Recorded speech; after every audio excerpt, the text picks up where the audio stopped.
ઘોઘા રોરો ફેરીના સ્થળે ST bus ન આવતા 50 જેટલા મુસાફરો અટવાયા અને ત્રાહિમામ પોકારી ઉઠ્યા। હજીરાથી ઘોઘા આવી રહેલ રોરો ફેરીના મુસાફરોને ઘોઘાથી ભાવનગર જવા માટે એસટી બસ ફાળવેલ હોઈ છતાં એસટી બસ કોઈ કારણે સમયસર ન આવતા મુસાફરો હેરાન પરેશાન થઈ ગયા તેમજ અનેકવાર એસટી બસના વિવિધ પ્રકારના ધાંધિયાથી મુસાફરોની હાલત કફોડી બની જાય છે।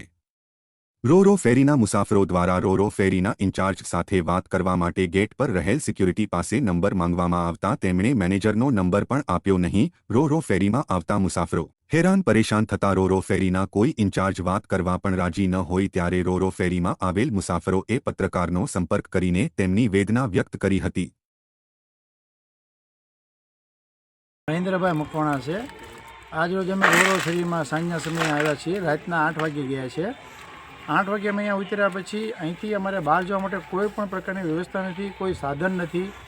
અમે બહુ જ હેરાન થયેલા છીએ અને તમામ 40થી 50 પેસેન્જર છીએ। કોઈ પણ પ્રકારની વ્યવસ્થા કરવામાં આવેલ નથી। અમે અહીંયા ઘણા લોકોનો સંપર્ક કરવાની કોશિશ કરી, એમના મેનેજરશ્રીનો, પણ કોઈ પ્રકારનો જવાબ દેવામાં આવતો નથી। એમના પોતે સિક્યુરિટી ગાર્ડે વાત કરેલી છે। અમને મોબાઈલ નંબર દેવાની સિક્યુરિટી ગાર્ડે ના પાડવામાં આવેલ છે કે અમે તમને નંબર ન આપી શકીએ। એણે વાત કરી છે અને એમ કીધું કે મેનેજરશ્રીએ એમ કીધું છે કે સગવડતા થઈ જશે।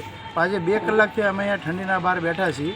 હજી કોઈ પણ પ્રકારનો કોઈ જવાબ નથી આવ્યો, કોઈ વ્યવસ્થા નથી થઈ। હવે અત્યારે નાના બાળકો સહિત અત્યારે અમારે 50 જેટલા વ્યક્તિઓ અમે પેસેન્જરો છીએ જે પરેશાન છીએ, હેરાન છીએ। અત્યારે રાતના સમયે આટલી ઠંડીમાં અમારે અહીંયા રાત કઈ રીતે કાઢવી અને અમારે અહીંથી ઘરે જવા માટે અહીંથી 15 કિલોમીટર અમારું ઘર છે, ત્યાં જવા માટે સાધનની કોઈ પણ પ્રકારની વ્યવસ્થા નથી।